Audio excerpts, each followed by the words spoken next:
What up? How's everybody doing? Kind of filming at a rather odd angle.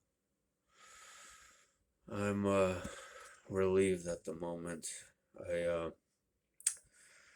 took a nap before my night shift, and a lot of times when I do that, I'm not able to fall asleep, but this time I did.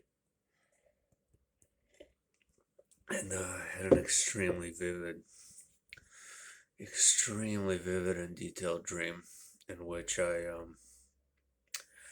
recalled things that I've actually probably never seen in dreams before, and it was really interesting. Um,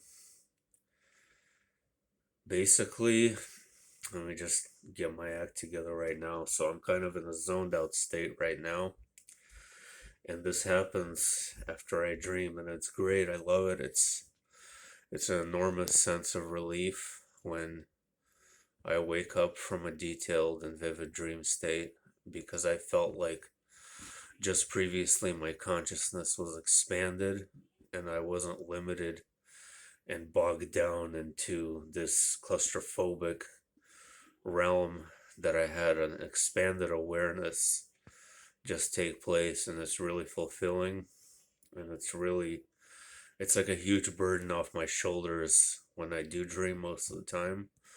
And that's why I want to have dreams, is because it's a relief. um, So basically, I was at a location. I was like at a duplex, I guess, or I lived in like a sort of basement of a house, but it wasn't really like down below the ground. It was kind of just on the lower level of a house. And we're on a hill, a tall hill, overlooking a city. It was the view and the way that this panorama looked was very similar to my current panorama at my current job. So I am on a hill at work and I do overlook the city. And this was quite similar in the pattern of observation, meaning. So I went outside and into what I perceived was the backyard. And it was really dark in the backyard, but there was like a couch sitting there, and there's like a big, like huge, like patio area, wooden patio area, and there was a bit like the lights, though. The lights in the city were much different than they are here.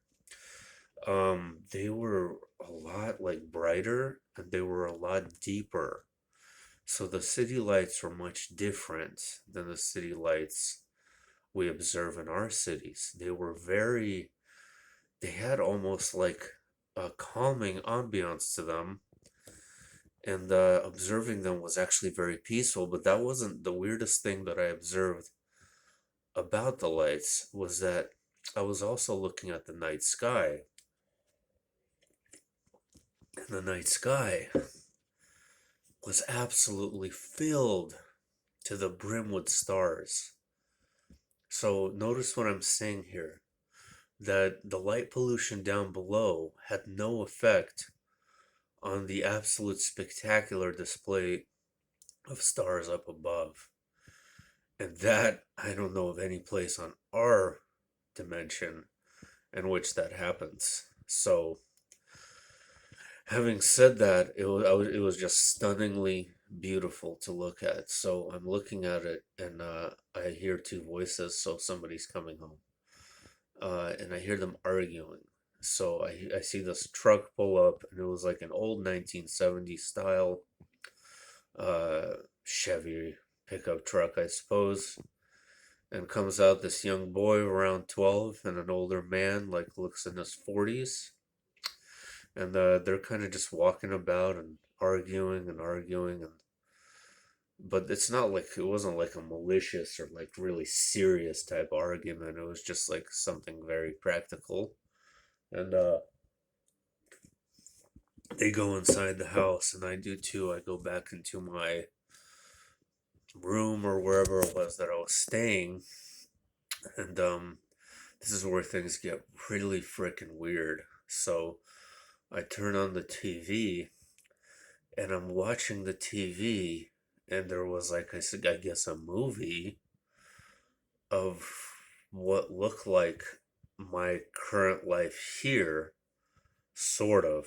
So they were showing my workplace, like during the daytime, like an overhead shot, like you would see in the beginning of movies, like a helicopter shot, looking down into my current workplace. And there was all kinds of other angles that were being shot, or all kinds of interesting panoramas and photography. And I was just like looking at it, and I'm like, wow, isn't that where I was saying to myself in the dream, I was saying to myself, isn't that where I work? So it goes inside, and the movie shows a person in a uniform, and I wore a uniform there. And there was one key difference when I saw that person, was that it wasn't me, but it was somebody I know in this life. Okay, it was my first girlfriend I had here on Earth.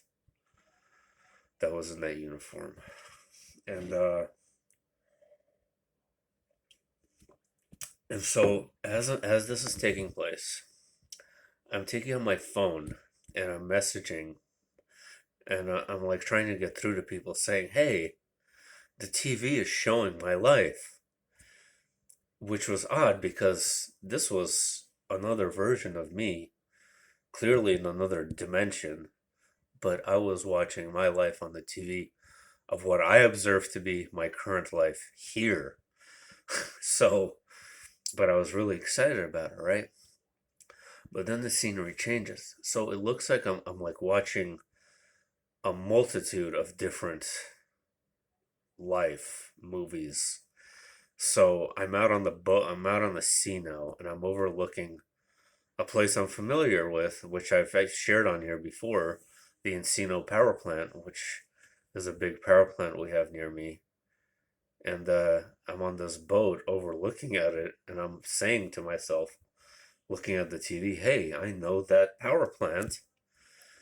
And then something happens and the scene changes, and I'm like, now I'm in locations I'm not familiar with. I'm like in some kind of jungle like setting, and some kind of tropical like setting, which I have been to tropical jungles before, but these didn't look like those particular ones. So I was just like really excited and in awe about observing all this life that I perceive to be my own, as I'm living this other life in this other dimension, watching other lives of me on the TV. So then something happens. So the father and son go outside. All right, my hand's getting tired from this angle. Okay, so the father and son go outside, and they have like a telescope, I guess, and they call me out. They call me out, and I go outside and I look at the sky, and the sky had this enormous, stunningly beautiful. I can only describe it as like a laser display. It was like some kind of digital looking, what we would perceive to be as a digitized display of red, orange, and green colors in the night sky, sort of in the shape of a fish, and it overlapped the entire sky. Now I say digital to our perception, meaning like it looked kind of unnatural in what we would perceive to be as unnatural. However, what was strange to me as I was observing it, I somehow knew that this was a natural formation or a natural cosmic phenomenon in this particular dimension when I was looking at this fish or whatever it was. And so this man, he had a red beard and no hair in the sun. So this man is explaining to me that this sky anomaly comes every 99 years. So he said specifically every 99 years the sky anomaly would be observed. And I kind of tried to ask him for more details about it, but I don't remember. And we were just observing it, and it was really beautiful to look at. And helicopters come flying in, and they look like your two standard kind of police helicopters, and they start hovering incredibly close to our house. I don't know if they were upset that we were observing this anomaly or what it was, but they were maneuvering in a way like they were doing some kind of tricks. Like they were spinning around and then they were coming, flying incredibly close to us. And this kind of scared us off, you know? So we go back inside and I turn back the TV and continue observing these bizarre lives, I suppose. That was pretty much it. So that was during this nap I had right now. And my God, isn't it just wonderful how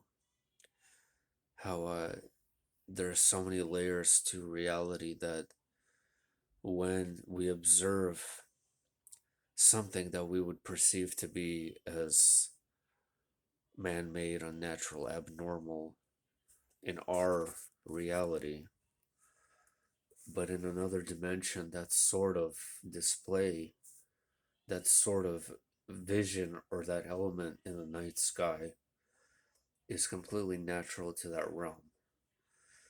And it really kind of makes you want to expand your awareness as to how other realities and dimensions perceive what is the norm, what isn't the norm, how they fluctuate between these layers and patterns of thinking that cross barriers in the chain link fence, the eternal chain link fence that is eternal existence. And that patterning, it just sort of flows back and forth, and it sort of kind of expands and contracts. And there are these cycles and these intricate patterns of awareness and types of consciousness and types of awareness and types of ways of perceiving your inner reality and your outer reality. It's beautiful to look at. It's beautiful to see in my dreams, and without them, I feel like I can't handle this current dark realm. I need that chain, that I need my link in the chain to latch onto to the other realities, to feel a semblance of peace and feel a semblance of being at home. Because we're all links in the chain, guys.